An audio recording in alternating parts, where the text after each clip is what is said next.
Obrigado, boa tarde. Muito obrigado por terem preferido estar aqui do que estar a deglutir o vosso almoço. Aquilo que eu vou apresentar a seguir é uma coisa que tenho andado a dedicar algum do meu tempo nos últimos tempos. Curiosamente, não deixa de ser um contrassenso, eu trabalho na área da tecnologia, ajudo a desenvolver algumas das tecnologias que vocês consomem por aí, mas tenho esta preocupação também de perceber qual é o impacto que essa tecnologia que uma pessoa desenvolve tem na vida das pessoas, não é? E é um pouco sobre isso que eu gostaria de vos apresentar esta tarde. Eu vou desde já fazer um disclaimer, eu não vou fazer qualquer tipo de juízo de valores sobre aquilo que eu vou apresentar, ou seja, vou transmitir-vos informação e vou deixar que sejam vocês próprios a tirarem as vossas próprias conclusões. Portanto, não vão ouvir dizer, esperemos, não é? Às vezes posso me entusiasmar e não cumprir aquilo que eu estou aqui a prometer, mas pronto. Mas à partida não vou tentar influenciar-vos em nada. Portanto, vocês tiram as vossas conclusões, ok? Sobre a informação que eu vou apresentar. O título que eu dei é o impacto do mundo digital nas relações pessoais e familiares. E é evidente que quer queiramos, quer não, a tecnologia, sobretudo a tecnologia que tem sido desenvolvida nos últimos 20, 30 anos, tem tido impacto na nossa vida, não é? E eu vou-vos dar aqui um exemplo muito simples. Eu próprio, na minha vida, experimentei isso. Eu, quando até aos meus 10 anos de idade, vivia num país onde nem sequer havia televisão. Portanto, não havia emissões de televisão. Portanto, os chorões em família eram passados como? A conversar com os meus pais, com os meus avós. Ou seja, a informação que eu adquiria era essencialmente transmitida pelas gerações anteriores à minha. Okay? Portanto, o contacto intergeracional que havia na minha família nesta época era muito maior do que passou a haver passado algum tempo. E então, quando nós recebíamos visitas de alguém de fora, alguém que nos vinha visitar os meus pais, então era um espetáculo, não é? Porque iam ouvir histórias que nunca tinham ouvido, não é? Portanto, a parte da transmissão da informação era muito baseado no contar de histórias e de experiências entre as diferentes gerações. Depois vim para Portugal, e quando cheguei a Portugal, apareceu a televisão, não é? E a televisão, em certa medida, acabou por tomar o lugar daqueles chorões que eu tinha em família, não é? Ou seja, a família, em vez de estar a conversar uma com a outra, passou a estar a dedicar atenção a um pequeno retângulo, não é? Com imagens a sucederem-se a uma determinada velocidade. Em certa medida, na altura também não havia propriamente muitos canais, nem a diversidade de canais que há hoje, mas mesmo assim eu via algumas coisas positivas neste modelo, não é? Que era, uma televisão era uma e nós éramos várias pessoas, quer dizer que em certa medida nós tínhamos que negociar quem via o quê, não é? Portanto, isto ensinava-nos algum grau de compromisso ou de comprometimento. Nós tínhamos que perceber que, ok, eu gosto de ver isto, mas se calhar a minha mãe gosta de ver uma coisa diferente, o meu irmão gosta de ver, o meu pai gosta de ver outra coisa diferente, tínhamos que ter um compromisso. Estamos às tantas horas, nós vemos isto, das outras horas outra pessoa vê. Havia esse compromisso. E eis que, senão, nós chegamos a esta altura. E nesta altura, o que é que nós vemos? Cada um consome o seu próprio conteúdo a seu próprio bel prazer. Automaticamente isto criou algumas mudanças estruturais na família. Não é? Reparem, por um lado, o contacto intergeracional passou a ser cada vez mais difícil de acontecer. A não ser que, sei lá, situações muito pontuais, quando há avós a tomarem conta de netos, durante os períodos mortos da escola, etc. Mas já não estamos dependentes da geração anterior, das gerações anteriores, para nos contarem as histórias deles. Nós vamos à procura das nossas próprias histórias. E outra coisa é que deixou de haver o entendimento e a necessidade de termos um compromisso, porque cada um vê aquilo que quer, quando quer. Portanto, o consumo da informação é muito mais customizado. Ok? Portanto, claramente houve aqui um paradigma nos últimos, estamos a falar de um período de tempo que não chega a pouco mais de 50 anos. Não é? Portanto, em 50 anos houve uma transformação, na minha vida pelo menos, de diferentes paradigmas de interação familiar. Não é? Eu gostava de começar por ler essa citação que eu gosto muito, que é feita por um senhor chamado David Sarnoff, que é, para muitos, o pai da televisão. Portanto, o David Sarnoff foi o primeiro CEO da primeira rádio à escala mundial, podemos dizer. Depois foi CEO da NBC, uma das primeiras companhias de televisão norte-americanas. E ele tem esta frase: somos muito propensos a fazer dos instrumentos tecnológicos os bodes expiatórios dos pecados daqueles que os manejam. os produtos da ciência moderna não são em si bons ou maus. É a maneira como são usados que determina o seu valor. E este, para mim, é o ponto de partida. Eu não venho para aqui dizer mal da tecnologia. Até porque não faz sentido eu dizer mal da tecnologia, porque o problema, em última instância, não está na tecnologia. Está no uso que nós fazemos dela. Porque a tecnologia não tem uma agenda própria, não é? Não tem uma intenção própria, não tem uma ideia própria. A tecnologia é um instrumento. Não é? E o grande problema é que nós transformamos este instrumento, que é a tecnologia, em algo mais do que aquilo que era suposto acontecer. Portanto, se a tecnologia é boa ou má, à partida vai depender do uso que eu lhe dou. Posso lhe dar um uso positivo e posso lhe dar um uso negativo. Ok? Pronto, e então aquilo que eu vou apresentar esta tarde tem 6 formas como o mundo digital está a afetar o cérebro. E isto é o resultado de diferentes estudos científicos que estão a acontecer. E só para vocês terem uma ideia, nos últimos 10 anos eu encontrei mais de 6.000 estudos científicos sobre o efeito da tecnologia nas pessoas mais variantes vertentes, nas pessoas individualmente, nas interações sociais e na própria família e, obviamente, também na escola. Ok? E pá, isto acendeu-se. Ok. Portanto, vamos falar da atenção, da memória, da empatia, do pensamento, da metaconsciência. Depois eu vou para quem eventualmente não saiba o que é, vou explicar. E depois a atitude. Então vamos começar pela atenção. É evidente que o mundo digital, e sobretudo a azáfama que nós temos como consequência do mundo digital que nós temos hoje em dia, incute-nos a ideia de que nós somos capazes de realizar muito mais tarefas em simultâneo do que aquela que nós realmente, aparentemente, somos capazes de fazer. Ou seja, o que é que nós fazemos? Estamos a ler um e-mail, de repente toca uma notificação no nosso telemóvel, nós vamos ver, depois há um grupo do WhatsApp que dispara e andamos permanentemente, o nosso cérebro anda permanentemente a trocar de contexto, ou seja, estamos focados numa determinada coisa, de repente vamos para outra, etc, etc. Há quem tenha defendido durante muito tempo que isso é uma coisa boa, porque isso ajuda a estimular o nosso cérebro e nós vamos ganhando capacidades que não tínhamos até então. Mas, cientificamente, isso não é necessariamente verdade, não é? E eu vou fazer aqui um teste com vocês, espero que isto resulte, que isto às vezes resulta, outras vezes não resulta, e vou-vos mostrar um vídeo, ok? E vocês vão fazer um esforço. Portanto, o vídeo vai aparecer 2 equipas a jogarem basquetebol ao mesmo tempo. Ok? E vocês vão focar-se na equipa de branco. Ok? E vão contar quantos passos, ou seja, com a bola, é que a equipa de branco vai fazer. Ok?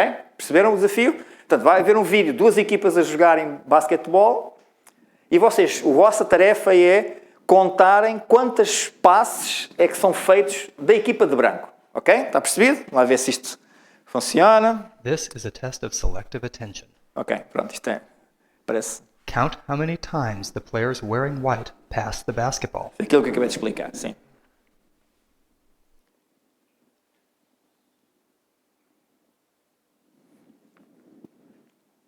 Vai ver, ganhou um prémio quem conseguir acertar. Né? Vai, conta.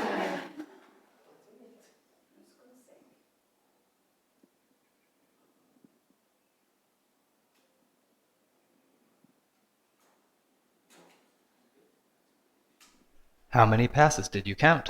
Quantos passos é que vocês contaram? The correct answer is 15 passes. 15. But did you see the gorilla? Agora a questão é, quem é que viu o macaco?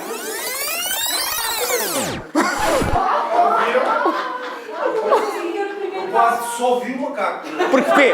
Porque deixaste de focar-te na tarefa. Deixei de contar. Percebem? Viram o macaco This agora? video is from research by Daniel Simons and Christopher Chabris and is copyrighted. O que é que este vídeo nos It is mostra? available for use in talks, training and teaching Ok, on sim, já DVDs. não passasse. O que é que este vídeo... Isto é um vídeo antigo, isto é da década de 70, 80, já não me recordo, que é para mostrar o mecanismo de atenção do nosso cérebro. Na realidade, fisiologicamente, o nosso cérebro não é capaz de realizar tantas tarefas quanto isso ao mesmo tempo. Quando nós estamos focados numa tarefa, ele só faz aquela tarefa.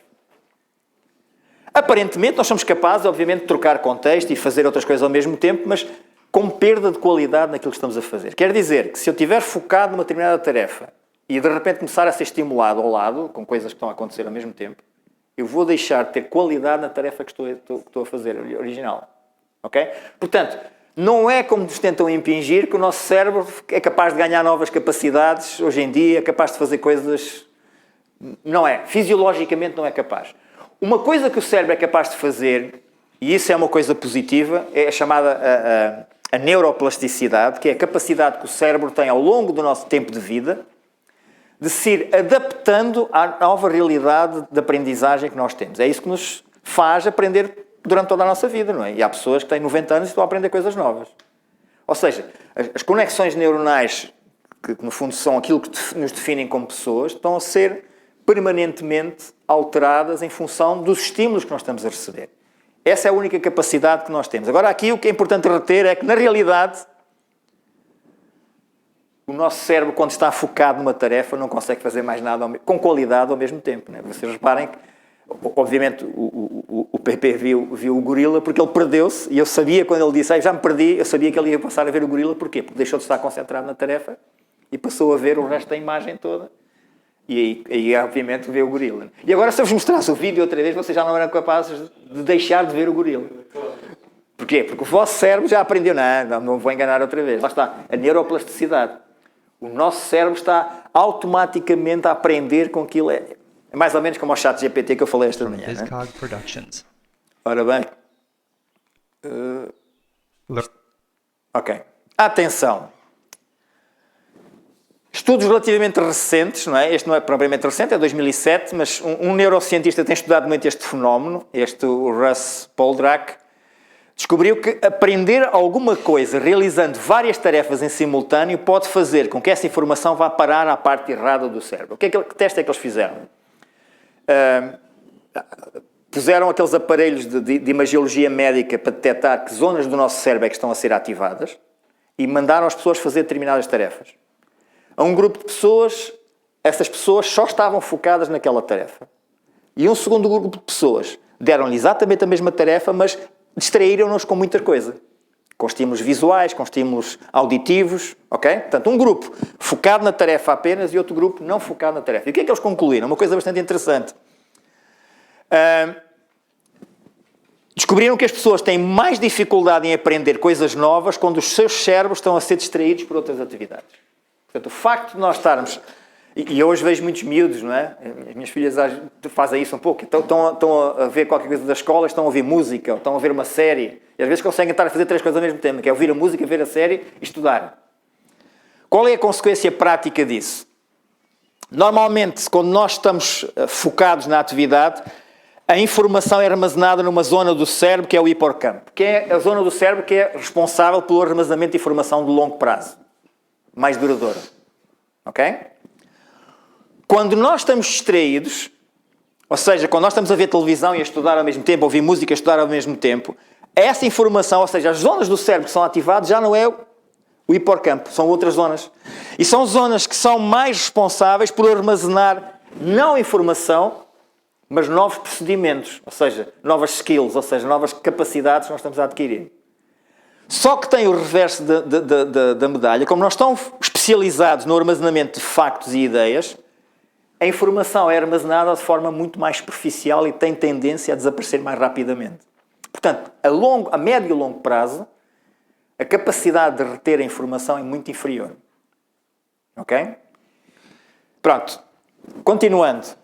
Vou falar de outra questão que tem a ver agora com o intervalo de atenção, que é uma coisa que se mede, que os psicólogos medem.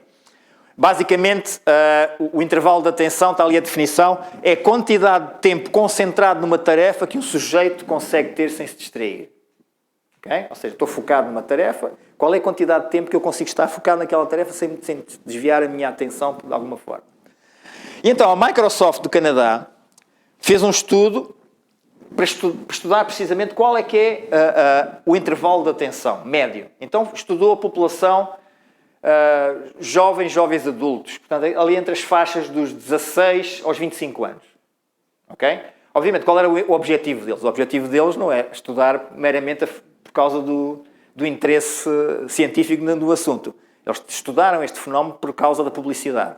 Eles queriam perceber quanto tempo é que eles têm para prender a atenção de um ouvinte nestas faixas etárias. Ok?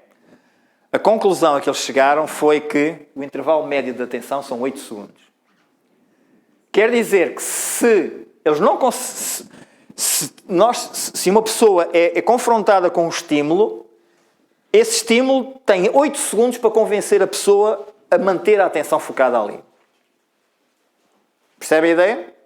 E agora, se vocês pensarem, o que é que a maior parte do pessoal desta geração faz habitualmente quando está a consumir mídia ou quando está a consumir informação? É o swipe, não é? Então, está a passar no telemóvel, não é? Estão a ver? Vem-me qualquer coisa, de repente lá vem qualquer coisa que é interessante, hein? A atenção fica. Agora, 8 segundos. Eu às vezes penso assim, bem, nós vimos aqui ao sábado e falamos durante meia hora, 40 minutos, não é? Ou nós, nos primeiros 8 segundos, dizemos qualquer coisa que prenda a atenção dos miúdos, nesta faixa etária, então estamos feitos, eles não vão estar desligados. Porquê? Precisamente por causa disso, porque o nosso cérebro, com essa tal capacidade de neuroplasticidade, tem estado a adaptar-se gradualmente, geração após geração. E os miúdos são treinados, são estimulados a terem esta refrescar de informação permanente. E o cérebro habitua-se que para ser estimulado, para disparar o nível de atenção, precisa de ter o mesmo nível de estimulação. Pomos num professor à frente durante 4 horas, ou pomos um pastor à frente durante meia hora, 40 minutos. Tchau, não é? Exatamente é isso, adeus, não é? Percebem? Já agora, só por curiosidade, o Goldfish tem um span de atenção de 9 segundos, não é? Portanto, eu consigo atrair o... Portanto, neste momento já estamos abaixo do Goldfish, não é? E isto é interessante, não é? Porque se nós pensarmos, temos que arranjar estratégias, não é? Para aprender. Isto vai ser a norma, ou está a ser a norma dos nossos dias, não é? Nós temos 8 segundos para convencer as pessoas que aquilo que temos para lhes dizer, de pensar até nas implicações em termos de comunicação, em termos de evangelismo e tudo, para chegar até esta nova população, esta nova realidade, temos que passar a ser bastante criativos para sermos capazes de rapidamente prender a atenção das pessoas. Não podemos demorar muito tempo até chegar ao ponto que nós queremos para chamar a atenção das pessoas. Outro aspecto muito interessante tem a ver com este da atenção, tem a ver com a conversação. E tem a ver também um pouco com a atenção. Porquê? Porque vários estudos mostram que se 2 pessoas estão sentadas a uma mesa a conversar e se colocam um telefone silencioso, não é preciso estar a fazer barulho, em cima da mesa, a conversa quase que subconscientemente muda para assuntos triviais. Ou seja, o nível de profundidade da conversa é altamente influenciado pela presença de um dispositivo móvel ou não. Eles ficaram intrigados. Mas porquê? Então, depois de investigar um bocado, chegaram a esta conclusão. As pessoas pensam que vão ser interrompidas porque estão à espera daquilo de haver uma notificação, de haver uma vibração, de haver um sinal qualquer. E então, a sua atitude em relação à conversa muda radicalmente. Simplesmente só por estar lá um telemóvel. Porquê? E vocês já faz parte da vossa realidade. Vocês estão a conversar com a pessoa e a pessoa... não é? Não é? Oh.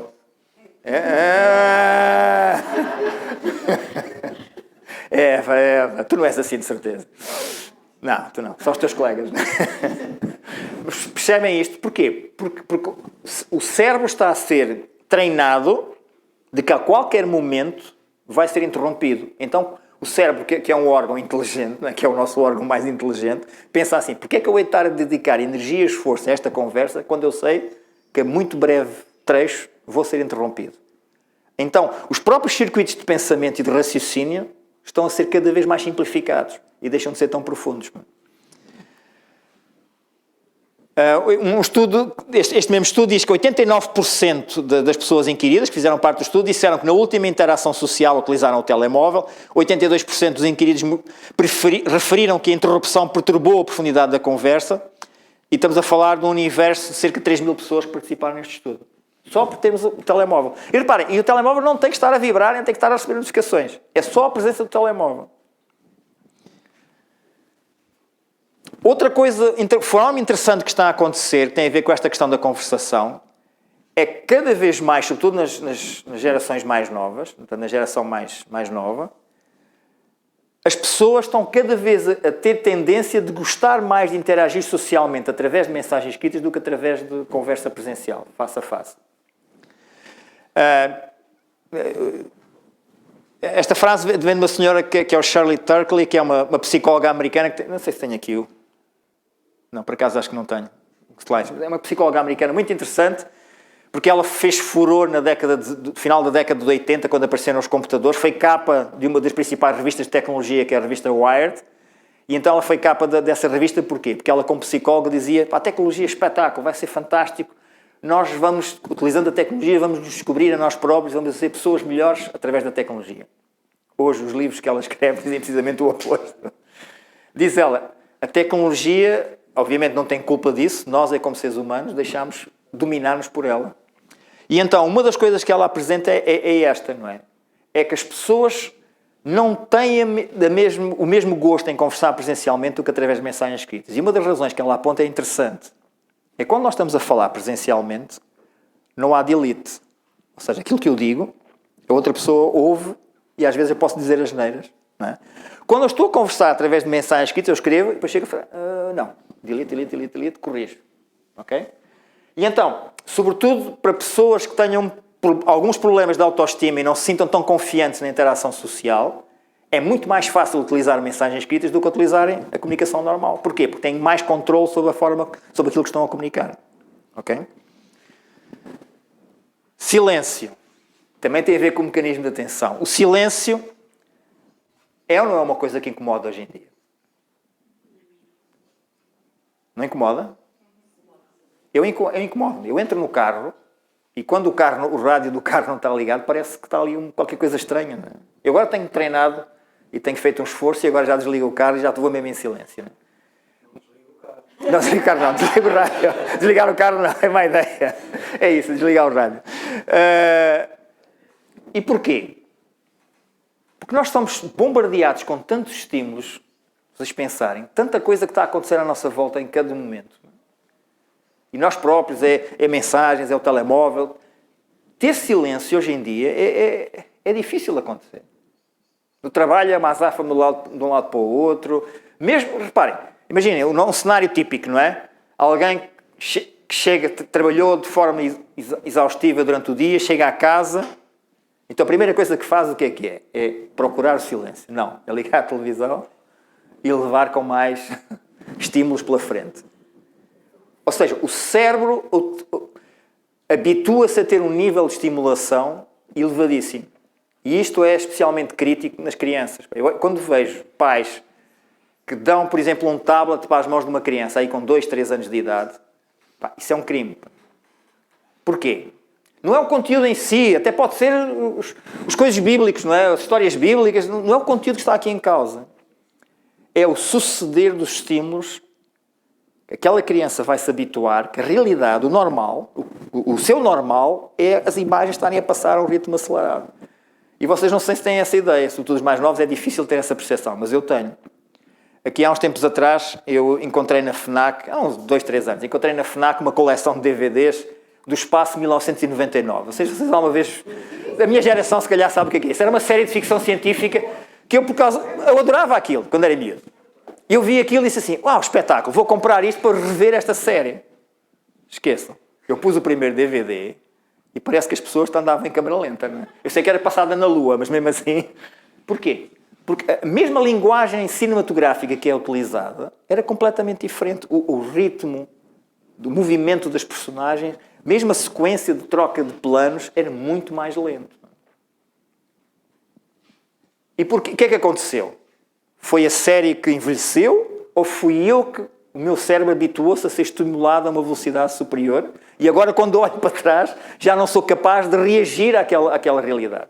E vocês veem, hoje o conteúdo, sobretudo nas séries de televisão, os planos passam-se a um ritmo completamente alucinante. Sobretudo aquelas séries que querem dar uma noção de dinamismo, sei lá, aquelas séries que passam-se nas urgências dos hospitais, que é uma grande confusão, precisamente para gerar no espectador esta ideia de que aquilo é uma grande agitação que se passa ali. Não é? Isto o que é que está a fazer? Está a fazer com que o nosso cérebro se treine que esta é a realidade normal. Agora, se nós põemos isto numa criança de 2, 3 anos de idade, essa vai ser o nível de estimulação que o cérebro vai precisar de ter para disparar. Pá. E depois, pomos-lhe o professor, pomos-lhe a monitora da escola sabatina à frente, e a criança olha para ela, coitada, as tuas imagens passam-se muito lento, não é? Não dispara, não é? Ou ficam muito agitadas, e depois, por isso é que hoje em dia a maior parte das crianças dizemos nós são hiperativas. Não são hiperativas, elas foram subestimuladas. Obviamente continua a haver problemas de hiperatividade que havia há 20 anos atrás, há 40 anos atrás, 50 anos atrás, mas não é tão generalizado como nós hoje em dia queremos fazer parecer. Tem a ver com isto, com a sobreestimulação. Ainda sobre o silêncio, isto é um dos estudos mais engraçados que eu já vi. Um grupo da Universidade de Virgínia e da Universidade de Harvard, portanto, universidades conceituadas, não é um estudo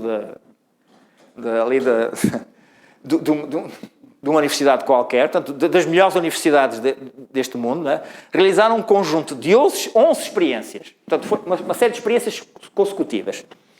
E então eles convidavam os participantes a passar entre 6 a 15 minutos numa sala sozinhos, sem nada. No primeiro nível, imagina, era uma sala que era relativamente pequena, pá, com, sei lá, 4 metros por 4 metros, sem nenhum móvel, completamente pintada de branco. E o desafio é, ou seja, vais para aqui e estás aqui durante 6 a 15 minutos. Sem nada, sem telemóvel, sem nada. Como se diz na gíria, os participantes começavam a trepar paredes. Não? Era exagerado. Sentiam-se altamente desconfortáveis. E eles foram aumentando o nível de intensidade. Na última experiência, eles meteram uma mesa com um interruptor e disseram às pessoas: tu podes carregar neste interruptor, mas levas um choque elétrico. Sabem o que é que aconteceu? Estou a imaginar, não estão? As pessoas preferiram levar o choque elétrico do que ficar sozinhas sem fazer nada. Ou seja, o que é que isto nos diz? A conclusão que eles chegam é que esta tal transformação que o nosso cérebro está a sofrer está a fazer com que o silêncio seja uma coisa que perturba as pessoas. Porquê? Porque o cérebro, e vocês já vos aconteceu isso, a mim é que está-me a acontecer sempre. Eu tenho sempre o meu telemóvel em vibração. E está no bolso, e quantas vezes dá-me a sensação que aquilo vibrou. E eu vou lá buscar e não vibrou nada.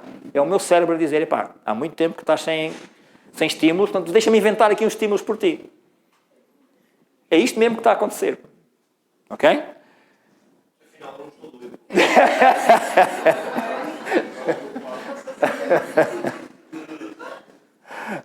A maioria das pessoas preferiu estar a fazer algo ao invés de nada, mesmo que esse algo fosse negativo. Isto é verdadeiramente interessante. Então, vamos falar ainda sobre isto. Nomofobia. Isto é uma nova fobia. Não sei se alguém já ouviu falar. Nunca ouviram falar da nomofobia? Portanto, isto quer dizer, o nomo vem de no mobile. No mobile fobia. Portanto, é o medo de ficar sem telemóvel, seja porque ficou sem bateria, sem rede, ou porque então deixou o telemóvel em qualquer lado. E este é um estudo muito interessante, curiosamente, feito pelos Correios de Inglaterra. O estudo foi encomendado pelos Correios de Inglaterra, né? Em que fizeram um estudo em que nos homens, cerca de 58% dos homens demonstraram sintomas dessa fobia. E é realmente os sintomas. Quais são os sintomas? É ansiedade. Ou seja, as pessoas ficam naquele estado de ansiedade. E agora o que é que eu faço? Não tenho telemóvel. Não. Os sinais vitais começam a ficar descontrolados, não é? Curiosamente, não sei porque as mulheres, 47% das mulheres, só 47% das mulheres, um estudo com cerca de 2.000 participantes, e 9% desses participantes sentiram-se estressados quando os telemóveis estão desligados, ou seja, quando ficam sem bateria.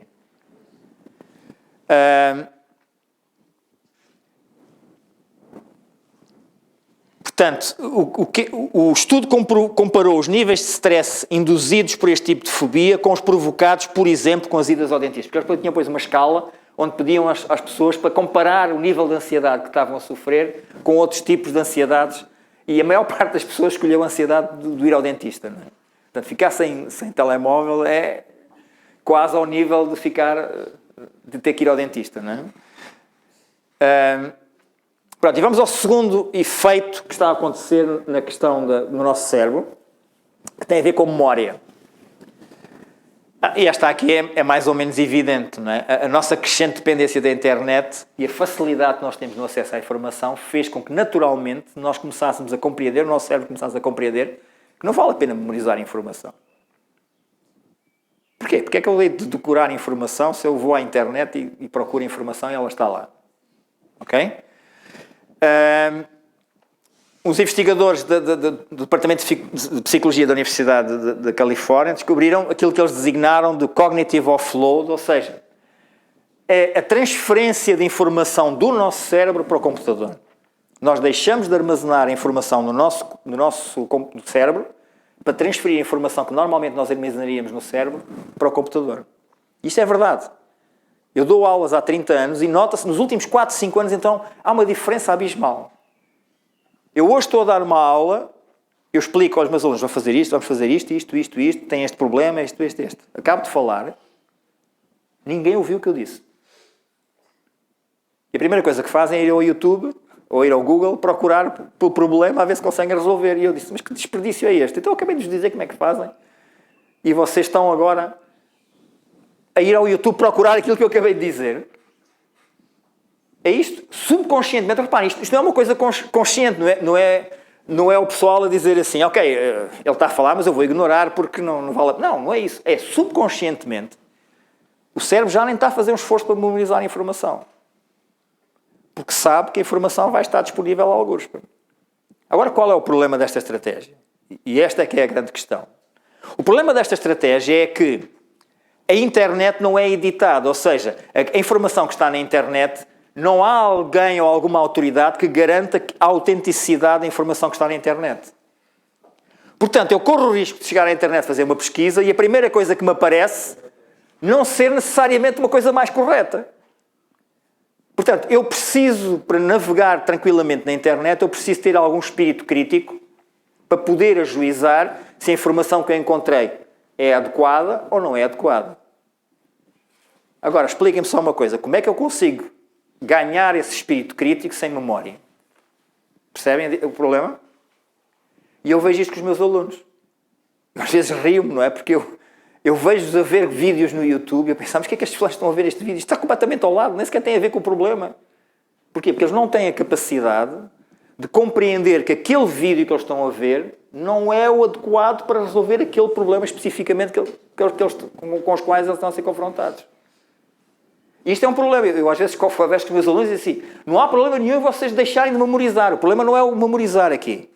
O problema é que vocês têm que encontrar estratégias que vos possibilitem fazer isso de forma eficiente. Neste momento a estratégia que vocês têm não é eficiente. Porque se eu estou aqui a explicar e perco 5 minutos a explicar uma coisa, vocês ignoram completamente, e depois vão perder 2 horas à procura de algo que eu acabei de explicar em 5 minutos, não é eficiente. Mas é isto que está a acontecer. E isto só sobre este tópico há dezenas e dezenas de estudos. A nossa memória está a mudar. Portanto, é um dos responsáveis deste estudo de investigação que diz: a nossa investigação mostra que, à medida que usamos a internet para apoiar e ampliar a nossa memória, nos tornamos mais dependentes dela. Considerando que antes poderíamos tentar-nos a lembrar de alguma coisa por conta própria, agora simplesmente não nos incomodamos. À medida que mais informação se encontra disponível através dos nossos dispositivos móveis, tornamos-nos cada vez mais dependentes deles na nossa vida. Isto é verdade, eu vejo isso por mim, não é? Mesmo eu, não é, que passei por esta transformação digital toda, há muita coisa agora que eu já nem faço esforço para memorizar. Porque sei, bom, eu tenho uma grande vantagem em relação à nova geração. Como eu atravessei as 2 eras, eu ganhei alguns mecanismos que ajudam a fazer a distinção entre aquilo que é... ou seja, ajudou-me a adquirir algum juízo de valor que me permite filtrar a informação que eu encontro na internet. Agora, esta nova geração pode ter dificuldades em conseguir fazer isso, a não ser que encontrem estratégia, e eu acredito que vão encontrar, essas estratégias vão acabar por surgir, para fazer disso de forma mais eficiente. Agora, o modelo que existe neste momento não é eficiente. E acreditem que eu tenho alguns anos de experiência a lidar com alunos, e estamos a falar ao nível universitário, em que se nota claramente isso.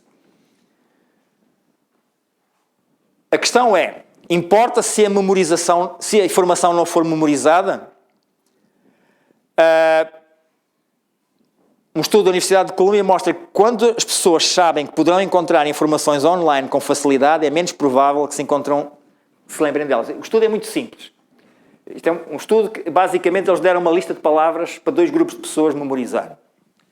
Um grupo de pessoas, eles deram uma lista de palavras, eles estavam sozinhos com a lista de palavras numa sala.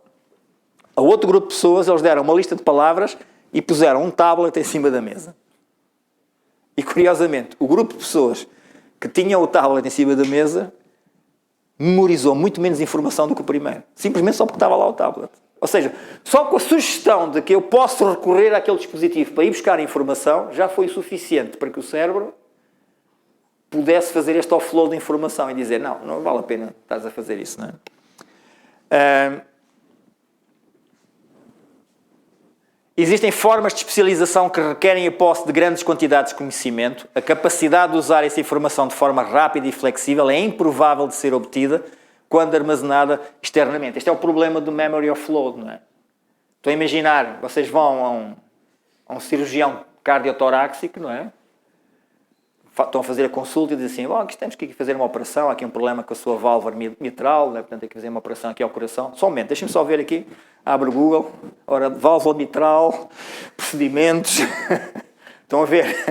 Vocês iam se sentir confiantes que a operação ia correr bem, não é? Portanto, há alguns níveis de especialização avançada que requerem que a informação não pode estar exteriorizada, tem que estar presente na pessoa.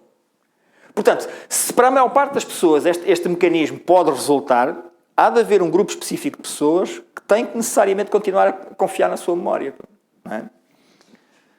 A não ser que depois as máquinas comecem a fazer a operação. Também já não estamos muito longe disso. Pronto, aí? Se permites, tens um grande exemplo disso na igreja, que é a capacidade de decorar o número dos hinos, as letras dos hinos. Não tem nada a ver hoje em dia. Desde que foi substituir o papel, ir ao YouTube procurar o hino, na verdade nós não precisamos mais de ter informação que antes sabíamos quase de forma autónoma. É? Um exemplo. Sim, isto é isto. Reparem, lá está, não há aqui juízo de valores. É dizer, as coisas mudaram, são diferentes. Agora, é melhor, é pior, isso depende de cada um, não é? Mas que está a haver uma transformação, está. Ok? Quais são os problemas com a esterilização da memória? A internet não é editável, logo não é confiável, já falei nisso. Como desenvolver um espírito crítico que permita filtrar a informação que interessa da que não interessa. E agora vou rapidamente aqui falar de uma coisa que é o universo digital, só para vocês terem uma ideia. Não é? O que é isto do universo digital? É a estimativa da quantidade de informação sobre a forma digital que nós, todos os seres humanos neste planeta, geramos por ano. Há um instituto que é o IDC, que é um organismo, portanto, governamental, portanto não depende de nenhum governo, que todos os anos faz a estimativa de qual a quantidade de informação que nós geramos num único ano, sobre o formato digital. Estamos a falar dos nossos vídeos, SMS, fotografias que tiramos, etc. Eles estimam isto. E então, em 2022, essa informação estimada foi de 60 zettabytes, que, mesmo que haja aqui alguém na área de computadores, provavelmente nem sequer vai perceber o que é isto de um zettabyte. Um zettabyte é este número que eu não consigo ler de terabytes, portanto é uma quantidade de informação. Mas eu vou simplificar. Vamos comparar esta quantidade de informação com a Biblioteca do Congresso Norte-Americano, que é talvez a maior biblioteca que existe. A Biblioteca do Congresso Norte-Americano é uma biblioteca que tem cerca de 32 milhões de livros, 61 milhões de manuscritos, 3 milhões de sons, mais de 1 milhão de jornais, cerca de 22 mil novos registros por dia, e as prateleiras formariam uma linha com 1.200 km se fossem postos todos assim em fila indiana. As prateleiras da biblioteca. Uma biblioteca gigantesca, que existe há 200 e poucos anos. Ok? Tem praticamente a idade dos Estados Unidos, da independência dos Estados Unidos. Então, os tais 60 zettabytes, se formos comparar com as bibliotecas de Congresso norte-americano, quantas bibliotecas de Congresso norte-americano é que cabem em 60 zettabytes? 23 milhões. Não, 23 mil milhões. Não, 23 milhões, sim. 23 milhões. No ano. Agora reparem, já é difícil eu ir à biblioteca do Congresso norte-americano e procurar a informação que eu quero. Agora imaginem que é procurar a informação que eu quero em 23 milhões de bibliotecas do Congresso. Mesmo com toda a ajuda dos motores de busca que fazem o seu papel, não é? É muita informação. E depois, os livros que estão na Biblioteca do Congresso norte-americano são editados, ou seja, havia a figura do editor que garantia que aquilo que era publicado tinha um certo selo de garantia de autenticidade, de qualidade. Hoje em dia na internet não. Eu, se quiser pôr uma... Eu lembro a história mais caricata que eu lembro sobre isso, foi uma vez, aqui há uns anos atrás, logo no início da internet, que eu recebo um e-mail de uma irmã da igreja toda indignada. Como é que é possível? Agora fazem gatos bonsai. Vocês já ouviram falar em gatos bonsai? Gatos bonsai. Então ela mandava no e-mail todo indignado o link de uma página da internet em que ia para uma página onde o indivíduo vendia gatos bonsai. Então eram gatos que, quando nasciam, eram colocados dentro de uma garrafa, com uma forma, e depois os gatos cresciam e depois ganhavam a forma da garrafa. Mas claramente aquilo era uma brincadeira. Era uma montagem, não é? Eu pensava, como é que o gato dentro de uma garrafa vai sobreviver? Dou-lhe comida como, não é? Faz as necessidades como, não é? Claramente dava para ver que era brincadeira. Mas aquela irmã estava indignada, escandalizada, mas é que é possível? Porquê? Porque houve um indivíduo maluco qualquer que na brincadeira decidiu criar aquilo. Na biblioteca do Congresso norte-americano não há de certeza nenhum livro que fale sobre gatos bonsais, não é? Esse é que é o problema da internet, o não ser editado e ser esta quantidade gigantesca de informação. Por isso é que eu gosto muito desta citação. A tecnologia moderna deu ao homem poderosas ferramentas de comunicação, mas aparentemente não pode fazer nada contra o facto de muitas pessoas não terem nada de útil para dizer. E é isto, é verdade, não é? O problema é que a maior parte das pessoas não tem informação útil para transmitir. Portanto, a informação que transmite é tudo menos útil. Depois há esta questão, esta sobrecarga de informação. Se nós juntarmos a sobrecarga de informação com a sobreestimulação que nós temos, isto tem efeitos físicos reais nas pessoas.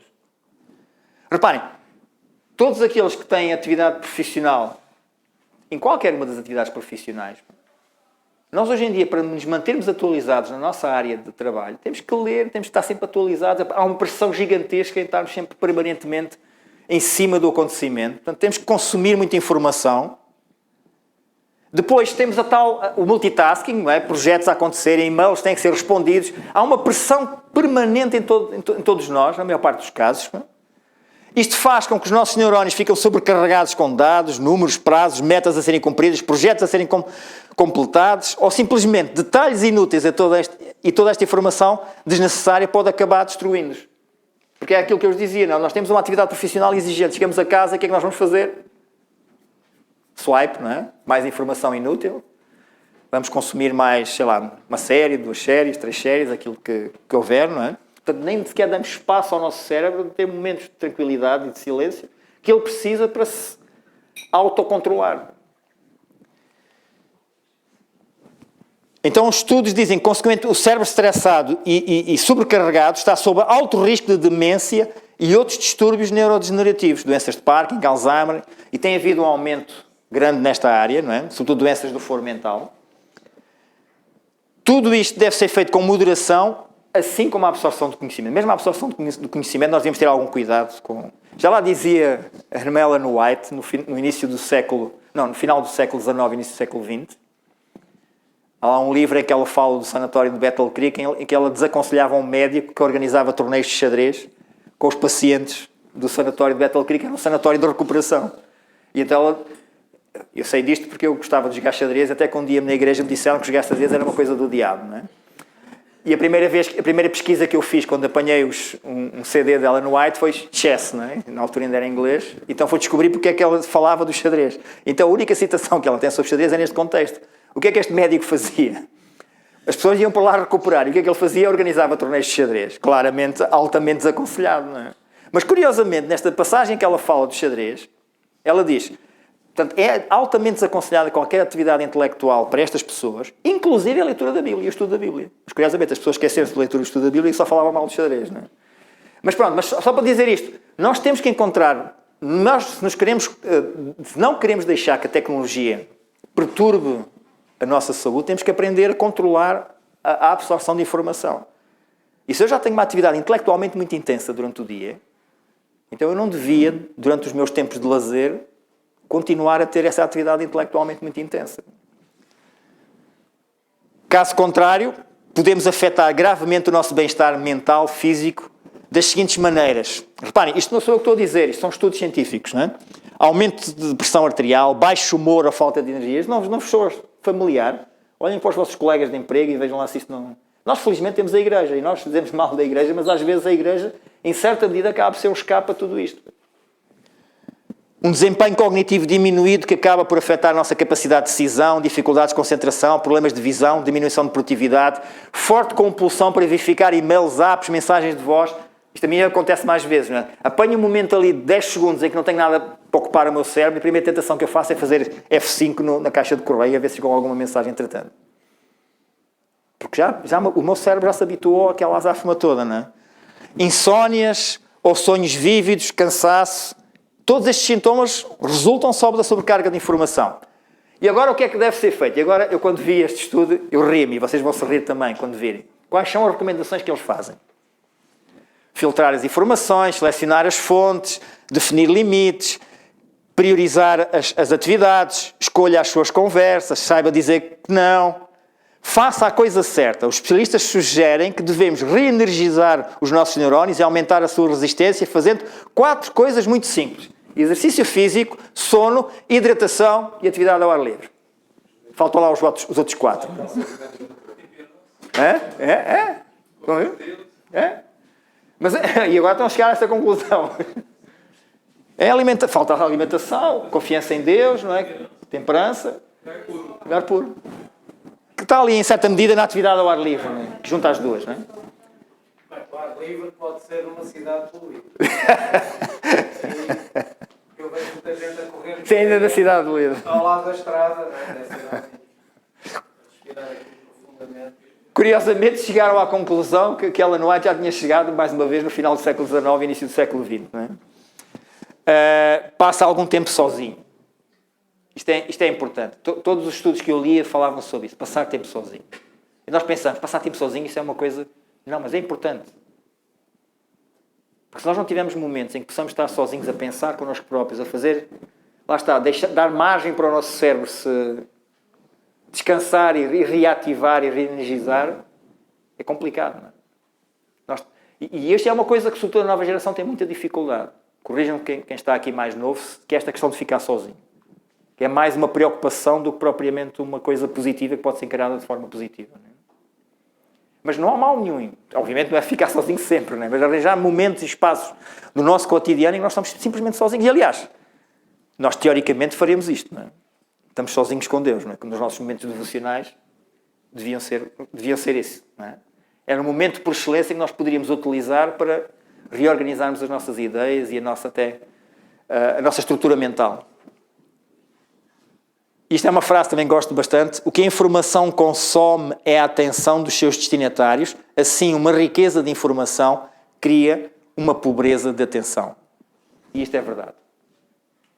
Nós nunca tivemos acesso a tanta informação e, como vimos já há pouco, mais problemas de atenção nós temos. Porquê? Porque o excesso de informação também está a causar problemas de atenção. Porque a informação deixou de ser uma coisa valorizada para passar a ser uma coisa normal, não é? Já nem damos valor ter acesso à informação. E agora vamos falar aqui do terceira consequência, que é a empatia. E isto honestamente, é a coisa que mais me aterroriza em todos os estudos que tenho lido. Aquela senhora, a tal Shirley Turkley que eu falei, a tal psicóloga da revista, ela tem dedicado os últimos trabalhos que ela tem feito só sobre a questão de empatia. E ela tem chegado a conclusões aterradoras. Nos últimos 5 anos, os psicólogos têm forma de medir, têm vários marcadores que dão, de forma indireta, medidas de empatia. Nos últimos 5 anos, houve um decréscimo de quase 40% nos níveis de empatia entre as gerações mais novas. 40%. E a empatia é fundamental. Porquê? Porque a empatia é aquela capacidade que nós, como seres humanos, temos de compreender o outro e compreender as necessidades do outro e os problemas do outro. Para nós que vivemos num ambiente cristão, não é? Que vivemos em comunidade, esta é uma das características que nós mais devíamos cultivar, a empatia. Que é a capacidade de perceber o sofrimento de quem está ao meu lado e perceber se essa pessoa precisa de bom apoio, se não precisa. Agora imaginem o que é, na sociedade, isto está a cair claramente, e nós falávamos disso hoje de manhã, não é? As pessoas já não deixaram de ser cortesas, deixaram de ser educadas e atenciosas umas com as outras, são ríspidas, mesmo na interação. A maior parte das pessoas hoje em dia não tem skills sociais, ou seja, não é capaz de interagir com pessoas. Ou falo de forma abrupta, ou falo de forma, às vezes, descontrolada, descontrola-se com uma facilidade muito grande. E este sim é verdadeiramente preocupante, não é? E porquê? Porquê da empatia? As distrações podem tornar mais difícil para nós experimentarmos emoções profundas. Este tipo de cultura de distração e interrupção constante prejudica não apenas a atenção que leva a pensamentos profundos, mas também a atenção que leva a ligações profundas com outras pessoas. Já não é só a questão da interação social, mas também a questão dos relacionamentos. E depois há outra questão, que tem a ver, que é a forma como gradualmente estamos a substituir a conversa presencial com troca de mensagens de texto, está a ter implicações ao nível de empatia. Isto porquê? Vocês sabem isso, não é? A comunicação não é só verbal, não é só aquilo que eu estou a dizer. Há muito mais na comunicação do que apenas a mensagem que está a ser transmitida de forma oral, não é? Eu estou a olhar para a pessoa, estou a ver a reação que a pessoa está a ter àquilo que eu estou a dizer. Certo? Se eu estou a dizer uma coisa, que estou a ser antipático, estou a ser mal educado com uma pessoa, eu olho para a pessoa e vejo, a pessoa não está a gostar daquilo que eu estou a dizer. Então o que é que eu faço? Autocontrolo-me, regulo-me, não é? Ok, vou dizer isto de uma forma mais polida, para não chocar tanta pessoa. Quando eu estou a mandar a mensagem de texto, eu não estou a ver outra pessoa. Portanto, eu disparo a mensagem, disparo a informação e não estou a compreender que a outra pessoa está a ser atingida por aquilo que eu estou a dizer. Basta olharem para os jornais e para os comentários nos jornais. Já repararam nisso? O tom de agressividade que vocês veem nos comentários dos jornais é precisamente isto. Eu não estou a falar com pessoas, estou a falar, sabe-se lá com quem. Portanto, e isto leva a que as pessoas desenvolvam ou percam alguma capacidade de autocontrole, porque na mente delas não estão a magoar pessoas, não estão a ver.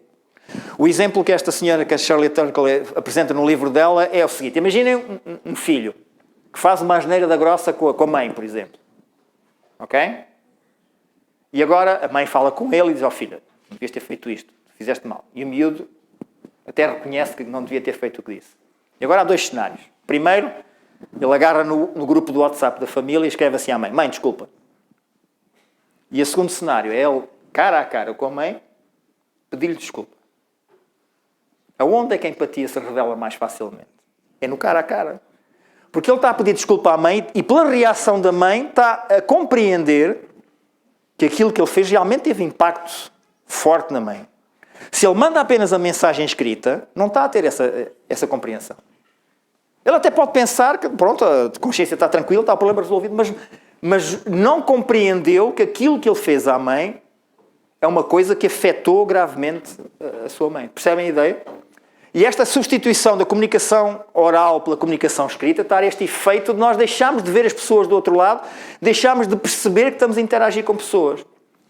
Se juntarmos a isso os níveis de atenção, a baixa dos níveis de atenção, o excesso de informação, a sobrecarga de estímulos que nós estamos a ter, isto é toda uma complexidade muito grande de emoções que está a complicar bastante a questão aqui da empatia. E claramente nota-se, há estudos que falam sobre isso, os níveis de empatia estão a descer abruptamente. Isso faz-me sempre lembrar, sempre que falo sobre isto, um texto de Romanos 1, que eu desafio-vos a ler como trabalho de casa, leem Romanos 1, a parte final do Romanos 1, que é muito interessante. É o apóstolo Paulo a caracterizar a sociedade dos últimos tempos. Homens amantes de si próprios, só pensam neles. É isto que nós estamos a assistir. A perda da empatia, não é? É uma característica de que nós estamos cada vez mais centrados em nós próprios e nas nossas necessidades e ignoramos completamente os outros que estão à nossa volta. Este vai ser o limite, não é? Quando nós lá chegarmos, eu creio que já não haverá margem para continuarmos por muito mais tempo. Não é? Outro aspecto, o quarto aspecto, é o pensamento. E pensamos, o que é que a tecnologia tem a ver com o pensamento? Bom, de acordo com um estudo recente, a leitura em plataformas digitais pode deixar o utilizador mais inclinado a focar-se em detalhes concretos em vez de interpretar a informação de forma abstrata. Isto é um fenómeno curioso, que muitos estudos mostram isto. Simplesmente pelo facto de nós estamos a ler a informação numa plataforma digital, temos tendência a estar mais focados nos detalhes, nos pormenores que não são tão relevantes e somos menos capazes de ter pensamento abstrato. E isto eu noto nos meus alunos também. Hoje em dia, comparado com eu dou aulas há 30 anos, consigo comparar isso. Há 30 anos atrás, eu falava com o aluno e perguntava sobre uma questão qualquer social, não é? Sobre o que é que ele achava sobre um determinado assunto social que estivesse na berra na comunicação social, e a maior parte das pessoas eram capazes de expressar a sua opinião. De dizer, olha, não, eu acho isto. Hoje em dia é muito mais difícil. Raramente eu encontro um miúdo que é capaz de me dizer, não. A maior parte, professor, não é isso não. Não. Isso é importante. Isto é curioso. Reparem, é só pelo facto de, em vez de um livro, estarmos a ler uma plataforma digital. Isto é um mecanismo qualquer, que os próprios investigadores ainda não chegaram bem à conclusão o que é que está a despoltar isto, mas é curioso. E há outra coisa ainda mais curiosa. A oportunidade de exercitar um pensamento mais profundo, de ter ponderação, um pensamento abstrato, é muito mais limitado. Passamos a confiar mais nas informações superficiais e essa não é uma boa receita para a criatividade ou o espírito inventivo. É isto mesmo. O que é afetado pela falta de pensamento abstrato é a criatividade e o espírito inventivo. Porque se eu não sou capaz de pensar em abstrato, não consigo criar coisas que não existem hoje. Não é? E isto nota-se muito, nas universidades nota-se muito isto. Ok? E depois há outra questão preocupante sobre o pensamento, que tem a ver com o quê? Os algoritmos das principais redes sociais afunilam a maneira de pensar das pessoas ao disponibilizar apenas conteúdos que estão alinhados com a sua maneira de pensar, evitando uma exposição ao contraditório e a formas de pensar diferentes. Isto para mim talvez seja uma das consequências mais perversas. Que é, reparem, qual é... Não há aqui teoria de conspiração nenhuma. Se alguém pensa que há teoria de conspiração, não há teoria de conspiração nenhuma. É muito simples. As empresas que estão por trás das redes sociais só têm um objetivo, é ganhar dinheiro. E a forma que eles têm de ganhar dinheiro é maximizar a publicidade, as receitas de publicidade. E para maximizar as receitas de publicidade têm que prender a nossa atenção por mais tempo. Então como é que eles prendem a atenção por mais tempo? Mais uma vez, utilizando a inteligência artificial, os algoritmos aprendem aquilo que são os nossos gostos, não é? E então o que é que fazem? Só dão-nos acesso a coisas que sabe que nós vamos gostar. É assim que prendem a nossa atenção. Ok? Olha, o que é que isto gera? Um efeito perverso. Que é, se eu só estou a ser alimentado com a informação de pessoas que pensam como eu penso, quer dizer que não vou ser confrontado com pessoas que pensam de forma diferente de mim. Ou seja, o meu cérebro, eu próprio não vou ser habituado que há a possibilidade de haver pessoas que pensem diferente de mim. E eu tenho que respeitar a forma de pensar delas. O que é que isso leva de forma subconsciente? Ao extremar de posições. E vocês veem a nossa realidade. Em termos políticos, olhem, por exemplo, para os Estados Unidos, que é um exemplo maior disso. Em termos políticos, neste momento, os Estados Unidos estão completamente extremadas as posições. As pessoas estão cada vez mais extremadas. Porquê? Porque perderam esta capacidade de compreender, se juntarmos a isso a tal decréscimo em termos dos níveis de empatia, que há pessoas que podem pensar de forma diferente da minha. A pandemia ajudou a acelerar o processo, precisamente. Não é? Porque tornou-nos mais dependentes de redes sociais para comunicar. Não é? E isto é dramático, não é? Porque leva à radicalização dos discursos e principalmente à intolerância. E nós, mais cedo ou mais tarde, acreditem no que eu vos digo, vamos ser vítimas dessa intolerância. Não é? Porquê? Porque somos uma minoria, não é? Não se esqueçam disto, se alguma coisa é gratuita, então tu és o produto. Isto é uma coisa que foi dita por este senhor em 1973, quando se discutia a introdução de publicidade na televisão. Isto foi revisitado, esta frase, em vários momentos, mas essa é a frase original. Se alguma coisa é gratuita, então tu és o produto. Já pensaram? Vocês têm ideia? Só em eletricidade, quanto é que a Google gasta por ano? Só em eletricidade. Para manter a rede de servidores deles a funcionar em todo o mundo. Algumas centenas de milhões de dólares. Se aquilo é um serviço gratuito, então como é que eles conseguem fazer? Aquilo é uma organização benemérita que quer o nosso bem-estar e então estão ali pessoas a injetar dinheiro para nós. Não. Eles têm que gerar dinheiro. Então qual é o produto deles? Somos nós. Cada um de nós que está aqui. Partilhamos os nossos hábitos de consumo, partilhamos os nossos gostos, os nossos interesses. Eu digo-vos honestamente, eu estou confortável com isso. É um trade-off que se eu for disciplinado, eu estou confortável com isso. Não é? Então, eu não tenho que pagar nada, tenho acesso à informação, portanto, o que é que eles podem saber a meu respeito? Eu não tenho redes sociais, não publico nada nas redes sociais, portanto, sabem muito pouco. Não é? Portanto, eu estou confortável com isso. Não é? Mas nós somos o produto. Portanto, o que eles querem essencialmente é ganhar dinheiro à nossa custa. Por isso é que há este efeito perverso. Não é? Há esta frase também interessante do CEO da Netflix. Os nossos maiores competidores são o Facebook, o Instagram, o YouTube e o sono. Malta jovem que está aqui, confessem lá. Quantas vezes é que nós começa a ver uma série e de repente são 4 da manhã e a série ainda não acabou e nós ainda vemos mais um episódio? Acontece com facilidade isto. Não é? Porque a lógica é maximizar a nossa utilização da tecnologia, lá está, porque há alguém que ganha dinheiro com isso, basicamente é isso. Não há aqui nenhuma teoria da conspiração, mais uma vez, não é? Esta para mim ainda é o tal, este palavrão, metaconsciência. O que é isto da metaconsciência? A metaconsciência, basicamente, vou dizer de uma forma assim mais ligeira, é o mecanismo de controle de qualidade do nosso pensamento. É o mecanismo que nós temos que permite controlar aquilo que pensamos e aquilo que dizemos. Ou seja, é aquele mecanismo que nos permite regular se aquilo que estamos a pensar ou aquilo que estamos prestes a dizer faz sentido ou não, deve ou não ser dito. Ok? E aquilo que vários estudos que demonstram também isso, quanto mais estamos familiarizados com a tecnologia e o fluxo constante de informação que recebemos através dela, parece que nos tornamos cada vez menos capazes de descobrir o que é importante focar. Ok? Portanto, o problema está as questões sociais. As pessoas que estão cada vez mais a ser bombardeadas com informação e sujeitos a este tipo de estimulação e sobrecarga de informação, cada vez têm mais dificuldade em distinguir aquilo que verdadeiramente vale a pena de pensar e de focar a sua atenção daquilo que não vale a pena. Ou seja, lá está, tal falta de espírito crítico. Em vez disso, a nossa mente é distraída apenas para o que é novo e não para o que é importante.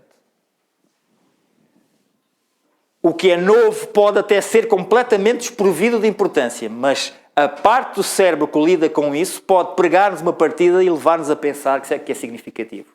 E mais uma vez, as redes sociais, e agora vou emitir o único juízo de valores desta tarde, sobretudo o TikTok. Porque o TikTok tem este efeito daquilo. O que interessa é a novidade. Se vocês pensarem, os miúdos que tiverem a atenção a ver um miúdo que está a utilizar o TikTok, aquilo é. O cérebro dele está a ser disparado pelo quê? É pela qualidade dos vídeos ou é pela novidade? E gatos bonsai? Nunca vi gatos bonsai. Isto deve ser giro. E veio. Mas o que é que o gatos bonsai contribui para a edificação intelectual dele? Nada, zero. Mas é a novidade. Quer dizer que o cérebro da maior parte de nós está a começar a ser treinado a dar mais importância à novidade do que à qualidade da informação. Agora imaginem o efeito perverso que pode vir daqui, não é? Cada vez que enviamos um e-mail de uma forma ou de outra, sentimos uma sensação de realização e o nosso cérebro recebe uma descarga de hormonas de bem-estar que nos deixam um sentimento de realização. Isto acontece muitas vezes. Manda um e-mail, parece que os meus problemas ficaram resolvidos. Não, acabei de mandar um e-mail. Não é? Mas convém lembrar que é a parte menos racional do cérebro que, em busca de novidade, dirige o sistema límbico a induzir esta sensação de prazer, não o planeamento, a programação e os centros de pensamento do nível superior do córtex pré-frontal. Ou seja, este nível de satisfação que está a ser induzido em mim não vem do sítio certo. Ou seja, quimicamente, o meu cérebro está a libertar aquelas hormonas de prazer no sítio errado. Porque eu deixei de ter a capacidade, lá está, o controle de qualidade da minha forma de pensar deixou de saber identificar o que é verdadeiramente importante para eu dar atenção ou não. E finalmente, a atitude. Estudos recentes mostram uma preocupação crescente com o bem-estar nas escolas e problemas potenciais associados ao uso de tecnologias sociodigitais. E este é um estudo muito interessante na Finlândia. E a Finlândia tem talvez um dos sistemas educativos mais avançados do mundo e mais eficientes. E, no entanto, eles começam a ficar assustados porque começaram a reparar que esta participação sociodigital pode levar a padrões comportamentais compulsivos e viciantes que podem originar problemas de saúde mental gerais e relacionados com a escola. Tiveram um aumento significativo dos problemas mentais nas escolas. Normalmente não seria de esperar, não é? Problemas mentais nas gerações mais antigas é normal, não é? Agora, nas escolas, quando começaram a investigar viciação em jogos, pornografia, até na própria internet, o próprio uso das redes sociais. Há miúdos que estão viciados naquilo, não são capazes de largar aquilo, não é? Estão sempre... E quando num contexto de escola não podem fazer isso, não é? Porque a escola é suposto estar a fazer outro tipo de atividades, não é? Eles perdem um pouco o controle sobre eles próprios, não é? Isto leva eu acho que tenho aqui um slide que fala sobre... Não falo. Leva a problemas de suicídio, problemas mentais, problemas de ansiedade, montes de problemas destes. E isto é um drama, não é? É evidente, pode-se argumentar, ok, será que estes problemas não existiriam se não houvesse tecnologias? Provavelmente existiriam, teriam outra forma qualquer, não é? Mas não seriam, se calhar, tão massificados como são agora. Porque o acesso às tecnologias é muito mais massificado do que aquilo que acontecia há 20, 30, 40 anos atrás, que só algumas pessoas provavelmente é que teriam acesso a este tipo de estímulos que poderiam levar a este tipo de comportamentos. Pronto, para terminar, e o futuro? Como é que a tecnologia continuará a transformar a sociedade? Bom, meus caros, para já, falo de inteligência artificial, já hoje de manhã falei sobre isso. Acredito, eu trabalho em inteligência artificial, é uma das minhas áreas de investigação, e até eu estou assustado. Porque estamos a entrar por um caminho que eu não sei. É evidente que eu não acredito que os robôs vão tomar conta da Terra e nós sabemos que isso não vai acontecer nunca. Não? A Terra não vai ser destruída por causa dos robôs que vão tomar conta de tudo. Até porque, curiosamente, os robôs não são humanos, não pensam como o ser humano. Não é? Se fosse um ser humano, provavelmente queria dominar todo o resto. Agora, os robôs não, querem desempenhar a tarefa deles sossegados, sem stress. Não é? Portanto, não é por aí. O problema que eu vejo não é por aí. Não é? O que é um facto é que já hoje em dia, em 2023, vocês viram de manhã o ChatGPT, já é uma ferramenta absolutamente incrível. É evidente que tem muitas limitações. Não é uma ferramenta que seja capaz de criar informação. Ela é capaz, e faz isso espetacularmente bem, muito melhor do que qualquer ser humano, sintetizar informação. Ou seja, fazer um resumo. Os alunos então deliram com o ChatGPT. Quando as pessoas mandam fazer resumos, aquilo é uma maravilha. Não é? ChatGPT faz-me o resumo dos maias dessa de Queiroz. Aquilo, espetáculo, ali em 4, 5 parágrafos, tudo o que há para dizer, e tudo certinho, gramaticalmente, tudo perfeito, melhor do que se fosse eu escrever. Eu até tinha aqui uma brincadeira, mas não sei se isso vai resultar. Olá, boa tarde. Tenho pena de não poder estar esta tarde convosco. Gostaria apenas de vos saudar e desejar um bom programa e um ótimo fim de semana. Esta senhora não existe, foi eu que a criei em 10 minutos. É verdade. Também não disse nada no sentido. Não, agora vou explicar porque é que ela não disse, porque foi eu que escrevi o texto. Porque foi à pressa, antes de vir para cá, e disse assim, deixa-me pôr aqui uma mensagem, eu estava sem imaginação. Mas reparem, eu agarrei num texto qualquer, escrevi, fiz copy-paste num site, escolhi um modelo que eu queria, ele gerou a voz, gerou a fisionomia, é evidente que ainda se nota ali que não é perfeitamente natural, mas daqui a 2 anos vai ser perfeitamente natural. Já passa bem, não é? A Novo Tempo, às vezes em quando, tem problemas com apresentadores. Não sei qual é o vosso problema. Exatamente, voz para o boletim missionário. Estás a brincar? Não, provavelmente o difícil vai ser sincronizar com os momentos certos. Mas é perfeito isto. E agora, imagina, há montes de áreas. E isto, por exemplo, advogados. Os advogados já foram à vida. Pelo menos para aquelas coisas corriqueiras, de fazer contratos, aquelas coisas, jurisprudência, andar à procura de casos parecidos. Uma máquina faz isso muito melhor que um advogado. Os médicos, estávamos a ter aquela conversa há pouco, em diagnóstico, já é possível fazer isso, só não é feito ainda por causa das questões legais. Porque quem é que é responsável se uma máquina fizesse um diagnóstico errado? Não é? Mas a máquina tem muito maior capacidade de acertar um diagnóstico do que o médico.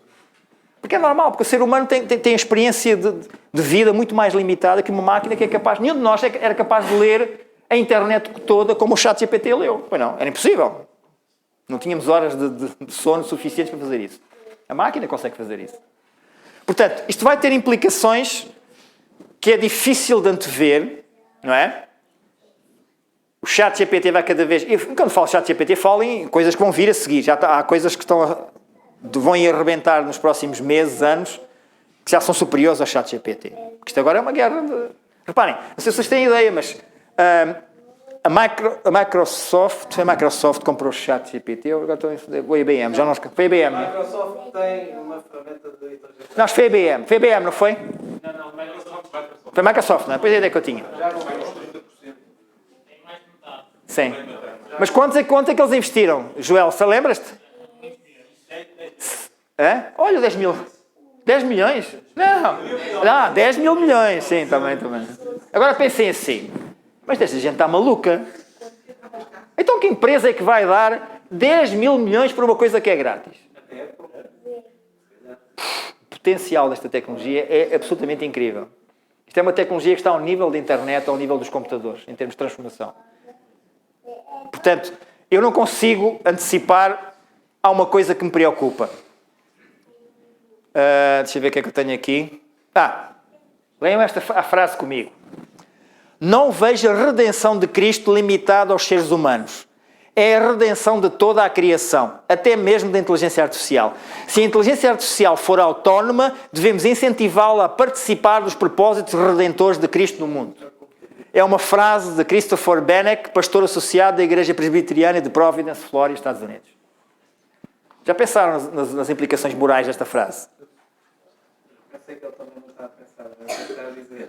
Não, mas é que isto não é um comportamento isolado, não é um lunático. Eu por acaso andei à procura e não consegui encontrar. Eu já vi um anúncio de um seminário de uma igreja evangélica qualquer, já não me recordo qual é que era um seminário sobre como levar a mensagem a entidades artificiais.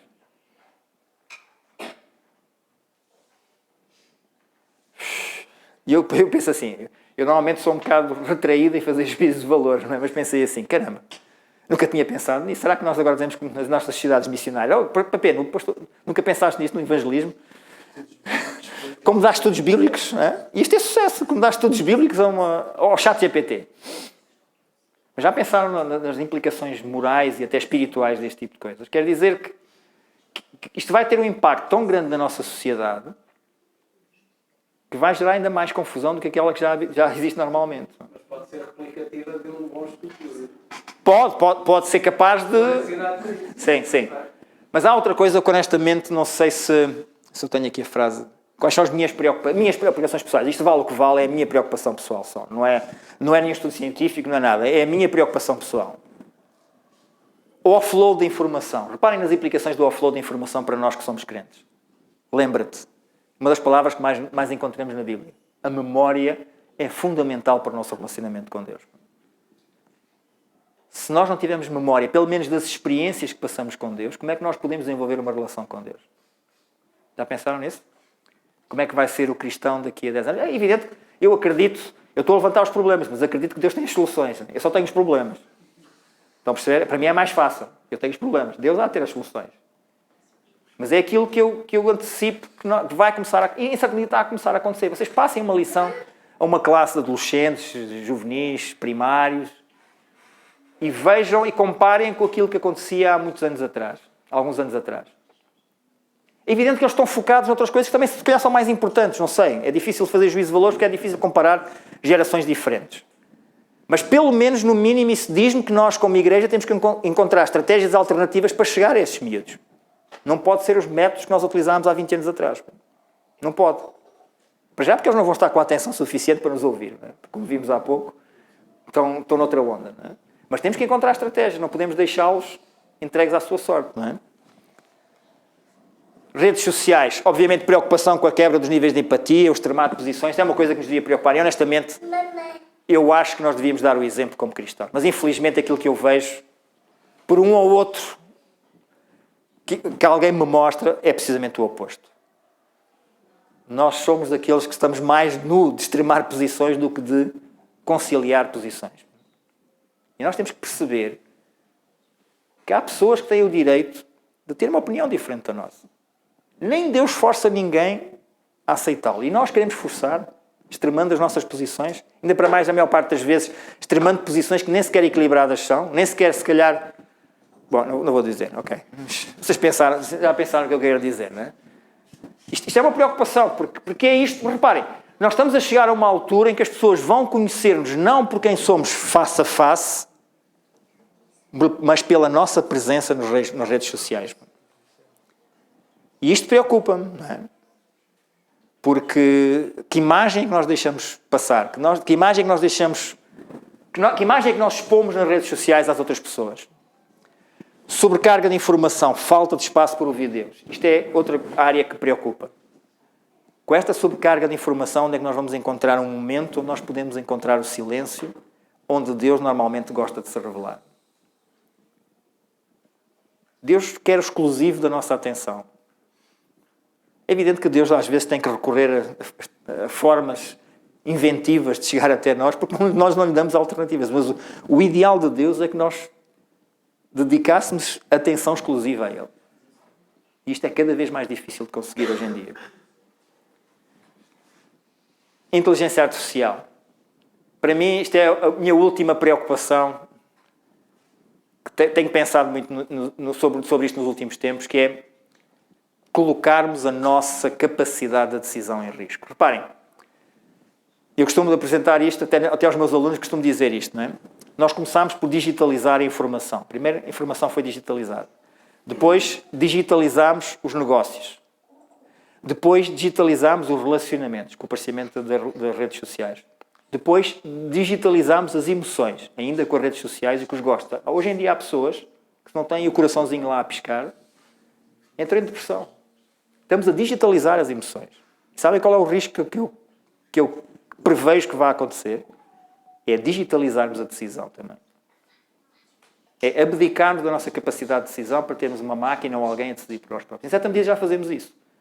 Quando nós deixamos que seja o YouTube a determinar o conteúdo que eu estou a ver, indiretamente já estamos a fazer isso. Estamos a deixar que uma máquina, que um algoritmo, determine aquilo que eu consumo. Agora imaginem isto levado ao extremo. E eu, por acaso, aqui há poucos tempos fiz um seminário para os jovens de Braga e em tempo real escrevi assim no chat GPT, qual é que é a miúda ideal para eu me casar? Estava lá um grupo de jovens, era uma coisa mais jovem, não é? Eu fiquei abismado com a resposta que ele deu. Experimentem.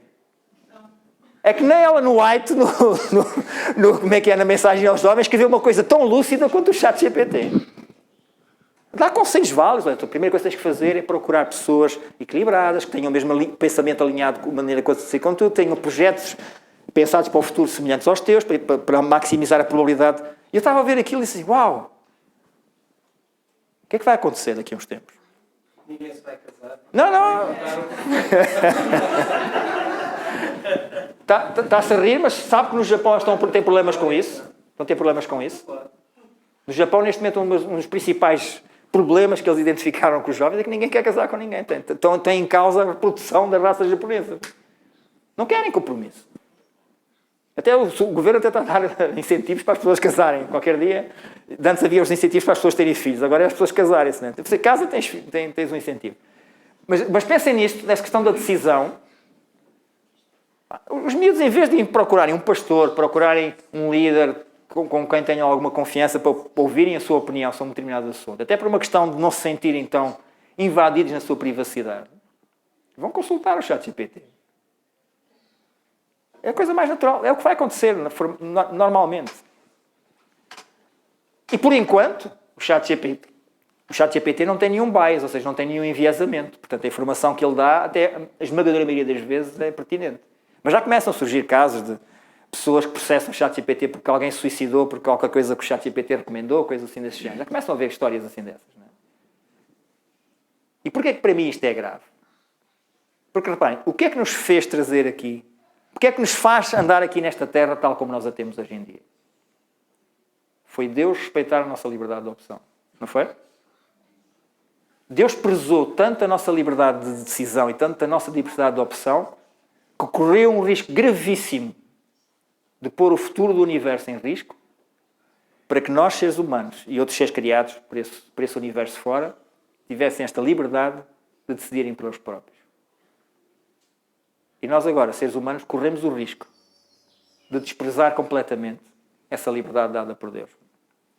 Para mim isto é o fim da linha, não é? Mas pronto, eu já estou velho, já estou como o Arthur dizia há bocado quando estávamos a conversar, mas só com a idade vai ter tendência a ser mais pessimista, a ficar mais pessimista. Não é? Mas isto é uma coisa que eu tenho pensado muito nisto ultimamente. Não é? Reparem que estamos a chegar ao fim do ciclo, não é? Quando Deus provavelmente chegar à conclusão, também eu arrisquei tanto por estes indivíduos para ter liberdade de opção, e eles agora estão a mandar a liberdade de opção pela janela para confiarem em... Não sei.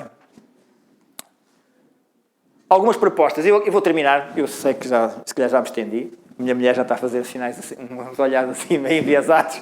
Quer dizer que eu já me estiquei.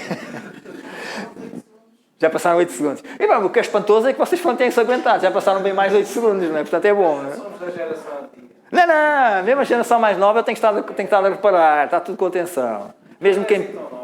Sim, não.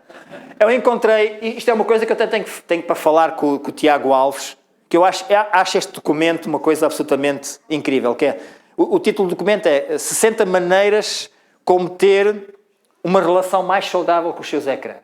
Isto é feito por um organismo cristão, Está ali Toronto Youth for Christ. E tem, nestes 60 propostas que eles fazem, há ideias muito engraçadas mesmo. Acho que era engraçado nós revisitarmos este manual e procurarmos adaptá-lo para a nossa realidade e publicarmos para os nossos miúdos. Não, miúdos e não só, porque este é dirigido para miúdos e para pais. E vão ver que há aqui algumas duras para pais. Ok? Então trago aqui, obviamente eu vou trazer as 60, não se assustem, não é? Vou trazer só algumas. 6. Portanto, é a medida 6. Implementa um sábado digital em família, reservando um dia da semana livre de ecrãs. Não tem que ser o sábado, pode ser outro dia qualquer da semana. Quanto mais não seja, desafios a fazer estas experiências. Tentem fazer isto um dia só, em família. Tentem fazer. Até para avaliarem o quão dependentes nós estamos deles. Ok? Uma das palestras que eu assisti daquela tal psicóloga da Shirley Turkley, no final houve a sessão de perguntas e respostas, e levantou-se uma jovem, devia ter aí uns 20 e poucos anos, e a palestra tinha sido sobre a conversa, sobre a distração que os telemóveis trazem, etc. E ela disse assim, olha, eu nunca tinha pensado nisso, mas eu gostava de dar aqui o meu testemunho. Eu sou judia. E sexta-feira, ao pôr do sol, eu carrego o meu telemóvel e ponho lá no móvel que nós temos em minha casa.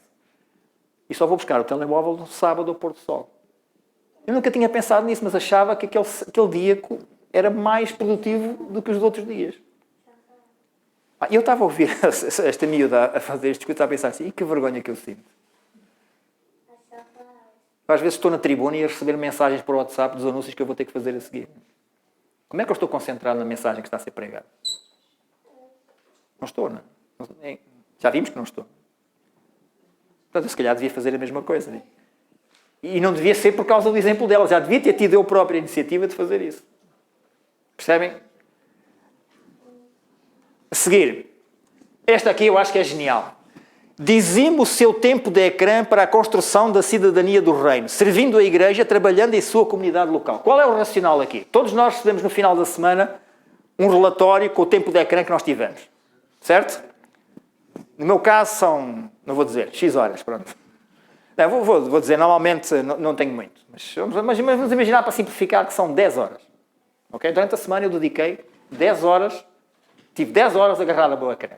Então vou dizimar esse tempo e vou tirar 1 hora. Ok, tiveste 10 horas, então vais ter que dedicar 1 hora para serviço social, serviço voluntário, fazer isto. E isto tem este efeito de incutir nos miúdos aquela ideia de que, espera aí, eu se calhar estou a passar muito tempo, não é? Mais do que a questão do serviço social, é eles compreenderem o quão dependentes estão do tempo de ecrã, neste caso das tecnologias. Eu acho esta ideia simplesmente genial. Encoraje relacionamentos. Jovens com melhores skills sociais têm a maior probabilidade de sucesso na vida. Isto é verdade. Eu vejo pelos meus alunos, a maior parte dos meus alunos não têm skills sociais nenhumas, não conseguem interagir com pessoas. E nós obviamente, temos uma grande vantagem. O ambiente de igreja, as escolas sabatinas, os clubes de desbravadores, dão aos nossos miúdos uma série de skills sociais muito melhores do que a esmagadora maioria do pessoal lá fora tem. Mas mesmo assim nós devíamos encorajar os miúdos. Eles próprios a tomar a iniciativa de falar com pessoas, interagir com pessoas. E aqui eu atrevo-me a acrescentar, sobretudo, esta interação intergeracional, que é uma coisa que nós estamos a perder muito. Baseado naquilo que eu disse da evolução normal da sociedade, hoje é cada vez mais difícil a nova geração interagir com a geração. Nós, no contexto da igreja, apesar de tudo, amenizamos um bocado isso. Não é? Mas podíamos ir mais além ainda. Ok? Ensina os jovens que o facto de alguém discordar deles pode ser uma oportunidade de crescimento e não algo a ser temido. É verdade. Nós temos que ensinar aos nossos miúdos que haver alguém que pensa de forma diferente do que nós é uma coisa positiva. Eu não tenho que concordar com aquilo que ele diz. Eu tenho é que aceitar a diferença e aceitar que as outras pessoas têm o direito, têm a sua própria maneira de pensar. Isto tem que ser ensinado. Porque se nós confiarmos nas redes sociais para lhes ensinar isso, as redes sociais vão ensinar precisamente o oposto. E agora esta é para os pais, esta vai bater forte.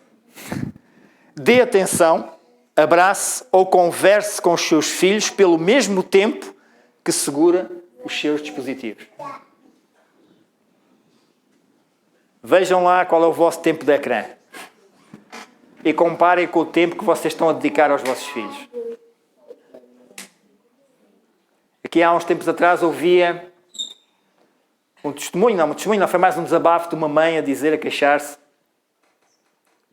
Eu não tenho tempo para estar com os meus filhos, não consigo. A vida é tão agitada que eu não tenho tempo para estar com os filhos. E depois, noutra conversa a seguir, uns dias depois, ela disse, olha, fiquei surpreendida que o meu screen time era quase 16 horas por semana.